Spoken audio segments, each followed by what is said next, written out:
සුබ දවසක් සියලු දෙනාටම. අද දවසේත් අපි දෙවියන් වහන්සේ ඔබට සමාව දුන් නිසා ඔබත් අන් අයට සමාව දෙන්න කියන තේමාව යටතේ මෙනෙහි කිරීමේ කාලයට ඇතුල් වෙන්නට යනවා. මේ ජීවිත ගමනේදී ඔබට අනිවාර්යයෙන්ම සිත් රිදීම්, වේදනාවට පත්වීම් තිබෙන්නට පුළුවන්. ඒ රිදවීම් ගොඩාක් වෙලාවට තව කෙනෙක් හිතාමතා ඔබට කී වචන නිසා, ඔබ ගැන අගුණ කීව නිසා, ඔබ රිදවන ආකාරයෙන් ක්‍රියා කරපු නිසා ඇති වෙන්නට පුළුවන්. මිනිසුන් ඔබ ගැන ඒ කී දේවල්, කතා කළ දේවල් නිසා අපේ හදවත්වල ඇතිවන ප්‍රතිඵලය තමයි සිත් වේදනාව.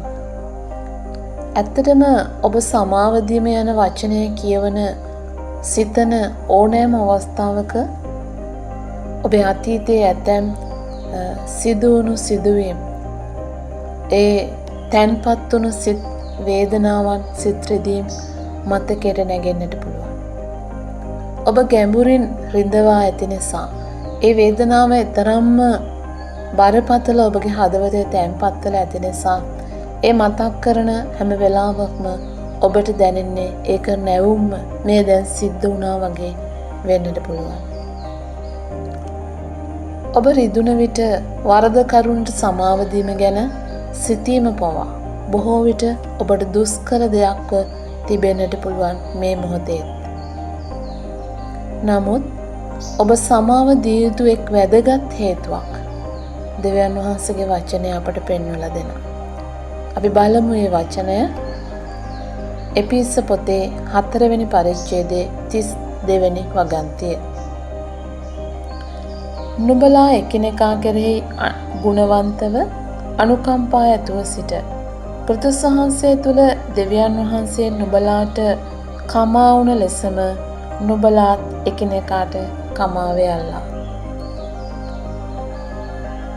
දෙවියන් වහන්සේ ඔබට ඔබ කළ වරදට කොපමණ සමාව දී ඇද්දැයි සිතන්න.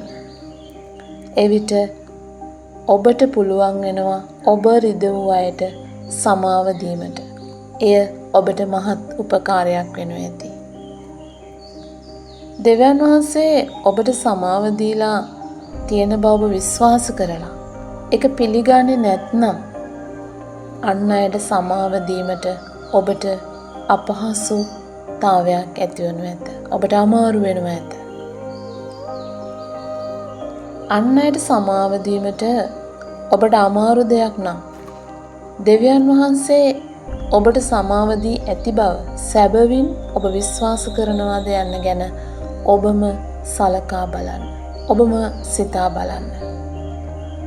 ඔබට ඇති ඕනෑම සැකයක් ගැන දෙවියන් වහන්සේ සමග ඔබට කතා කරන්නට පුළුවන්. මේ විදියට සිතන්න. ජේසුස් වහන්සේ කුරුසයේ කළ දේ නිසා දෙවියන් වහන්සේ ඔබ කළ සියලුම පාපයන් සම්පූර්ණයෙන්ම මකා දැමුවා. දෙවියන් වහන්සේ ඔබට සමාව දීලා තියෙන නිසා ඔබට ලැබිය යුතු දඬුවම් සියල්ල දැන් ඉවත් වී තිබෙනවා. දෙවියන් වහන්සේම දඬුවමෙන් ඔබ නිදහස් කර තිබෙනවා. ඔබ මේ සත්‍ය පිළිගන්නා විට ඔබව රිදවූ කෙනෙකුට එරෙහිව වෛරයක් තබා ගැනීමට ඔබට අපහසු වෙනවා. වෛරයක් තබා ගැනීම, සමාව නොදී සිටීම වඩාත් අමාරු, අපහසු, දුෂ්කර දෙයක් බවට ඔබට දැනෙන්නට, හැඟෙන්නට යනවා. දෙවියන් වහන්සේ ඔබට සමාව දුන්න ආකාරය මතක තබා ගැනීමෙන් සමාව නොදී සිටීමේ වරද අත්හැරලා අන් අයට සමාව දීමට පහසු දෙයක් වෙනවා. මෙතනදී අපි සලකා බලන්නට ඕන අපිට වරද කළාය, ඒ වගේ අපිට වචන වලින් අපේ සිත් රිදුවායට සමාව නොදීම තුලින් ඔබටත් මටත් ඇතිවෙන ප්‍රතිවිපාකයි. අපි අසමාදාන තත්ත්වයටපත් වෙනවා, අපි රෝගී වෙනවා. ඒ වගේම දෙවියන් වහන්සේ අපිට දුන්න සමාව ගැන අපි කල්පනා කරන්නේ නැති වරදට හසු වෙනවා.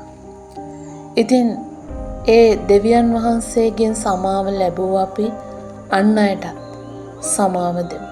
ඒ වෙලාවේ ඔබත් මාත් ඒ වේදනාවන්ගෙන් නිදහස් වෙලා සමාදානයට සුවයටපත් වෙන්නට යනවා.